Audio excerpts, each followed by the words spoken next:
If you believe the British Empire collapsed because it lost its colonies, lost its military power, or simply faded away after the Second World War, then this story is going to force you to rethink that assumption completely. Because Britain didn't lose its empire when the fighting stopped, and it didn't lose it when flags came down across Asia or Africa. The real ending came much later, quietly, in a place that never looks like a battlefield. This detail matters more than it sounds. On December 29, 2006, the British government authorized a final financial payment. And with that transfer, a deal signed more than 60 years earlier was finally closed. At the time that deal was created, Britain believed it was borrowing money to recover after the war, negotiating as a victorious ally that still sat at the top of the global system. What it did not realize was that the structure of this agreement would decide who controlled that system long after the war itself was over. The original amount was around $4.3 billion. But once you factor in decades of interest and repayments, the real cost crossed $40 billion. And yet, focusing on the number alone completely misses what was actually being paid.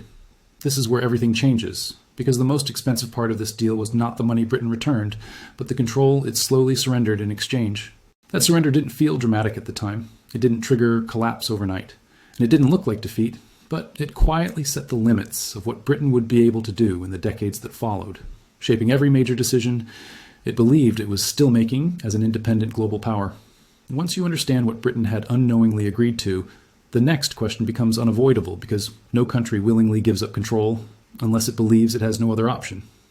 And in 1945, Britain genuinely believed it had reached that point. The war had been won, but the country itself was drained. Its cities were damaged, its industries were worn down, and its financial reserves were almost gone. Britain looked like a victor to the world, but internally it was surviving on borrowed time, relying heavily on emergency American support just to keep its economy functioning. This is the part most history books rush through. The United States abruptly ended the Lend-Lease program, the wartime system that had supplied Britain with food, fuel, and equipment. There was no long transition period and no gradual adjustment. One moment the support existed, and the next moment it didn't, leaving Britain staring at an economic cliff with no safety net underneath. Suddenly, victory didn't matter. What mattered was liquidity. At this point, Britain had no realistic alternatives. It could not finance its imports, it could not stabilize its currency, and it could not sustain its economy without outside help. So the government turned to the only option left and sent John Maynard Keynes to Washington, carrying the weight of national survival into rooms where the balance of power had already shifted. This wasn't a negotiation between equals, and Keynes knew it. He described the process as humiliating, because Britain was no longer setting terms or defending a position. It was asking for time, asking for dollars, and asking for access to a system it no longer controlled. And this is where the dynamic quietly changes. American officials framed the loan as cooperation, but the real focus was never Britain's recovery. The focus was access. In exchange for financial support, Britain was expected to dismantle imperial preference, the trade system that had protected its empire by giving priority to British goods and excluding competitors. This didn't look like a punishment. It was presented as modernization, as fairness, as a necessary step into a new global order. The interest rate was low, the repayment period was long, and on the surface, the deal appeared manageable. But this mistake didn't hurt Britain immediately, which is why it was so easy to accept. The danger wasn't in the headline numbers or the public terms. It was buried deeper, inside conditions that would only reveal their true cost once Britain tried to operate as a global power again, under rules it no longer had the authority to change. The real trap was not announced publicly, and it wasn't debated in Parliament in a way that sounded dangerous because it was hidden inside technical language that felt boring enough to ignore. And this is the part most people never hear about.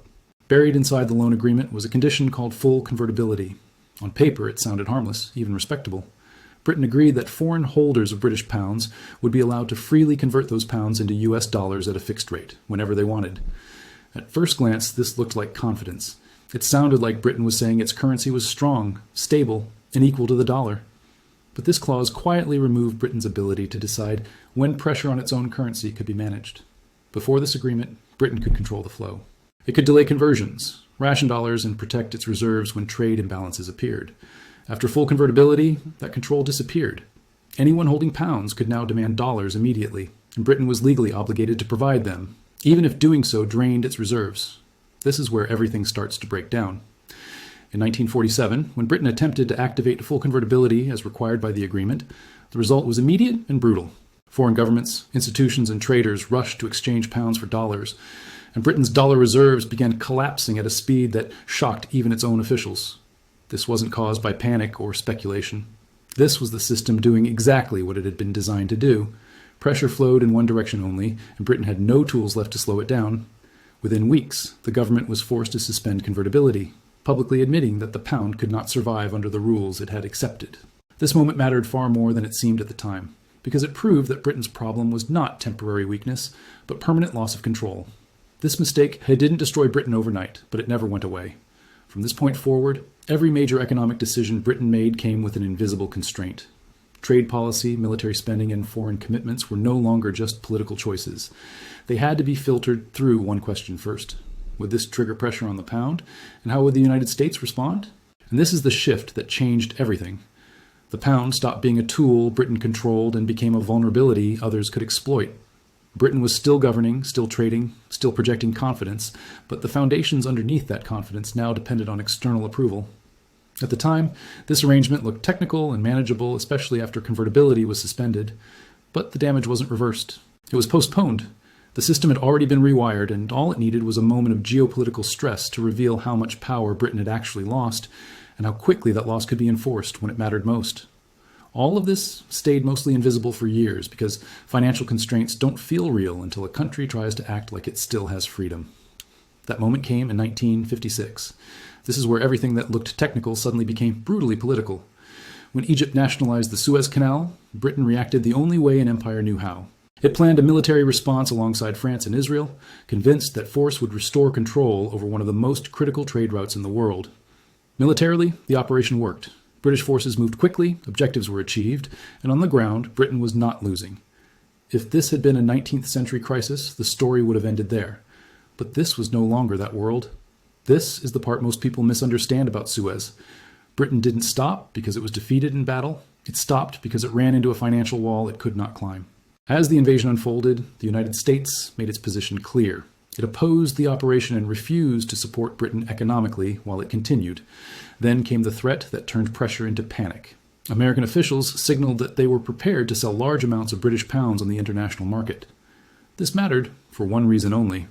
Because of the financial structure Britain had accepted years earlier, the pound was vulnerable. If the United States dumped its sterling holdings, confidence in the pound would collapse. Britain's reserves would be drained, the currency would spiral, and Britain knew it had no defense against that scenario. This didn't require tanks or missiles. It required a phone call. And this is where the full consequence of the loan finally surfaced. The United States could make this threat precisely because it held power inside the system Britain had agreed to operate within. The convertibility rules, the dollar dependence, and the weakened pound all combined into a weapon that could be deployed instantly. Britain now faced an impossible choice. Continue the invasion and risk a full-scale financial crisis at home, or withdraw militarily and accept public humiliation on the world stage. This wasn't diplomacy, it was enforcement.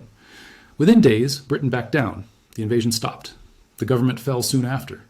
And something far more important than a canal was lost in that moment. From this point on, Britain understood a reality it could no longer ignore. It could not act independently in major geopolitical conflicts without American approval because its currency, its reserves, and its economic stability could be turned against it. This is why Suez was not just a failed military operation. It was the moment Britain discovered that its power had limits enforced not by armies but by debt, and that discovery would shape how it negotiated, retreated, and adjusted its global role for decades to come, even as the financial obligation that made this possible continued quietly in the background. After Suez, the illusion was gone, but the consequences didn't arrive all at once. They arrived slowly, quietly, and repeatedly, stretching over decades in a way that made Britain's loss of power feel permanent rather than dramatic. This is where the story stops looking like a single defeat and starts looking like a pattern. Britain didn't finish paying this loan after Suez. In fact, the country struggled to meet its obligations almost immediately. Payments were deferred in 1956, then again in 1957, and once more in 1964, each delay quietly signaling the same reality. Britain's economy was not strong enough to carry the burden it had accepted. This is an important moment to notice something. Every deferral was presented as temporary, as a short-term adjustment, as a minor financial inconvenience. But taken together, they reveal a country that never truly recovered its independence inside the system it was now locked into. And this is the part that rarely gets mentioned. Over time, Britain paid far more in interest than the original loan itself. The money kept flowing long after the original crisis had passed, turning what was sold as post-war assistance into a long-term drain that reinforced weakness year after year. This didn't just affect balance sheets. It shaped behavior. Each time Britain faced economic pressure, the same limits reappeared. Policy choices narrowed, ambitions shrank. Decisions were filtered through caution because the cost of triggering another crisis was already well understood. The debt didn't need to be enforced aggressively anymore. Its presence alone was enough. This mistake didn't feel catastrophic in any single year, but it never stopped working. Britain adjusted its expectations, lowered its profile, and gradually accepted a reduced role in global affairs, not because it lacked experience or institutions, but because the system it now operated within punished overreach and rewarded restraint. And then, decades later, the story reached its quiet conclusion. On December 29, 2006, Britain made its final payment. There were no public speeches, no national reflection, and no sense that something historic had just ended. It was treated like routine accounting, a line item closed and archived. But symbolically, this moment mattered more than it appeared to. It marked the end of an obligation that had shaped Britain's post-war identity, constrained its choices, and quietly transferred power away from the structures it once controlled. The true cost of this loan was never just financial. It was the slow dismantling of Britain's economic independence, paid for not in a single collapse, but in decades of compliance, adjustment, and acceptance, all while the world moved on and the debt continued to do exactly what it had been designed to do. Once you see this entire arc clearly, it becomes impossible to treat debt as a neutral financial tool again, because what happened to Britain was not an accident, and it wasn't bad luck either. Debt, when structured correctly, doesn't need force. It doesn't need occupation. It doesn't even need constant pressure. It quietly redraws the limits of what a country is allowed to do and then waits for time to do the rest of the work. Britain didn't collapse because it stopped being capable. It collapsed because the system around it was redesigned in a way that punished independence and rewarded compliance. By the time the final payment was made in 2006, the empire had already been gone for generations. Not because it was defeated militarily, but because its economic foundations had been repurposed to serve someone else's priorities. This is why the most expensive part of that $40 billion loan was never the money itself. It was the transfer of decision-making power, the loss of leverage, and the slow realization that sovereignty can disappear without a single dramatic moment to mark its passing. And once you understand this, a bigger question becomes unavoidable, because Britain was not the only country buried under massive war debts in the 20th century. France emerged from the same world wars devastated, indebted, and dependent, yet somehow managed to escape this kind of long-term financial captivity. Large portions of French war debt were cancelled, restructured, or quietly written off, allowing it to recover political and economic autonomy in a way Britain never did. So the real mystery is no longer how Britain lost its empire for $40 billion, but why France, facing similar debts, didn't pay the same price.